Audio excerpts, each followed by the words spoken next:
I am standing in front of you as a young Hungarian interested in the history of democracy in my country. Hungary is a country located in Central Europe in the Carpathian Basin. It was founded in the 10th century by Duke Géza and was an absolute monarchy until the Golden Rule of 1222, where the king had the final say in every matter. When the Golden Rule of 1222 happened, King Andrew II and the nobles of Hungary made an agreement, which was the first move away from an absolute one-man rule.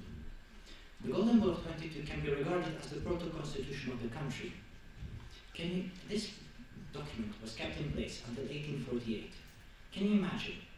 A legal document that is the rule of the land for over 6 centuries. I consider this to be very, very impressive. After 1526, Hungary was split into 3 parts.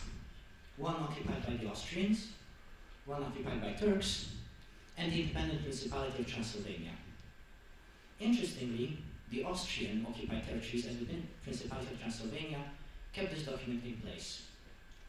Hungary partially regained its independence in 1867 as a part of the Austro-Hungarian monarchy.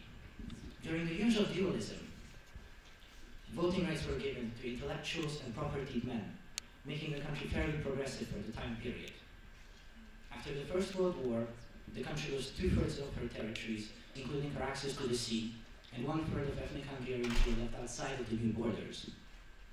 Admiral Miklós Horthy overthrew the temporary communist government responsible for these disastrous results and continued to rule the country until 1944. Under his rule, the status of democracy is ambivalent. While non-intellectuals and non-property men, as well as women, were given the right to vote, participate in elections, the rights of the Jewish minority, who at the time constituted 8% of the population, had their rights restricted under Nazi German pressure. Horthy was overthrown in 1944 by a coup d'etat, and the Nazi-backed Our Cross Party ruled Hungary for 1 year. Their government was overthrown when the Soviet Union invaded the country in 1945 and established the second government puppet government within a year, this time led by Mátyás Rákosi. Rákosi ruled the country with an iron fist. He sequestered all land from peasants and placed it into collectives. He deported intellectuals and opponents of the regime to the Hortobágy Plain or to the Recs prison, where they had to perform forced labor. He deported half of the German population to West Germany on the verdict of collective guilt. Dislike for Rákosi was present across all layers of Hungarian society, which culminated in the uprising of 1956. The movement started a series of peaceful protests by university students. However, it soon turned into a full-scale revolution. Rákosi fled the country and moved to the Soviet Union. Former Prime Minister Imre Nagy became the new head of state. When he announced his intentions to withdraw from the Warsaw Pact, the Soviet army invaded the country and did not leave for 35 years. Imre Nagy managed to find refuge in the Yugoslav embassy, however he was lured out, arrested, and executed. The new General Secretary of the Hungarian Workers' Party, and thus the head of state, became János Kádár.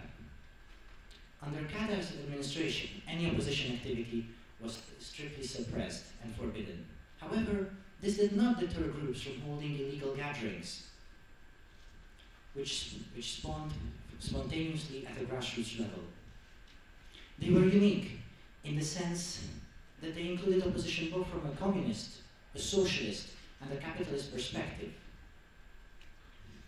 As Kádár felt his loss of grip on the country, he tried to regain it by softening some of the restrictions and by rehabilitating former opponents of the regime.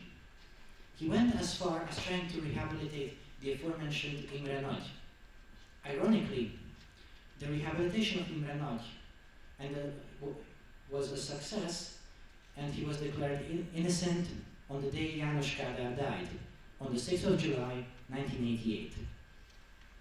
In the following year, the Hungarian Roundtable opposition talks occurred, where the path of transition to democracy was outlined. Hungary held its first multi-party elections after 1947 and 1990, where conservative candidate József Antal and the Forum of Hungarian Democrats became victorious. During the 1990s, Hungary seemed to be on an uphill course, with democracy being on top of the mountain. Hungary seemed to be even closer to becoming an open and Western democracy after it joined the European Union in 2004. I consider this year to be the peak of Hungarian democracy. However, this deterred when socialist politician Ferenc Gyurcsány became the head of state. Under his government, the level of corruption has increased significantly, and previous economic advancements were nullified by the means of several failed economic acts. Gyurcsány was the most unpopular prime minister in the history of modern Hungary. During the protests of 2006, which took place in opposition to him, the Hungarian police cracked down on protesters violently, with some of them losing their eyesight and breaking bones. It was only a matter of time before Gyurcsány would fall from power. This happened in the general election of 2010, which was won by conservative candidate Viktor Orbán. Orbán promised to end corruption and placed Gyurcsány on trial for his role in the protest of 2006. However, unfortunately, he did none of this. Under his administration, levels of corruption have increased from an already significant high level, while economic advancements didn't happen. By this point in time, Viktor Orbán has done everything an authoritarian leader does. He secured his position in government by changing the electoral system and gerrymandering, to the point where in 2018, he won 2/3 of seats in the parliament, despite only winning 47% of the vote. I remember this event very vividly, as it was around this time that I started to follow what was happening in my country. Orbán has also suppressed the free press. First, he had loyal members of his party join the state-owned news networks, which reprinted his message. He had oligarchs loyal to him purchase independent newspapers, which in turn reprinted government propaganda. Newspapers that he wasn't able to purchase, he closed them down. This was the case with Népszava or with Klubrádió. Furthermore, he's also chased away independent institutions which opposed him, such as the Central European University. Ironically, under his government, Hungary started to resemble more and more its communist self, its former communist self.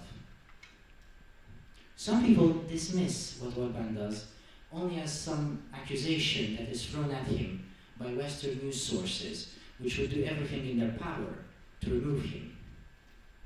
To those I say that I can see with my own eyes how Hungary is sliding back to autocracy. I can see how Orbán behaves in parliament, how he treats opposition politicians, how Orbán-allied media harasses opposition groups. And I have woken up to not being able to read my favorite newspapers or reading an overly censored version of them. Thank you.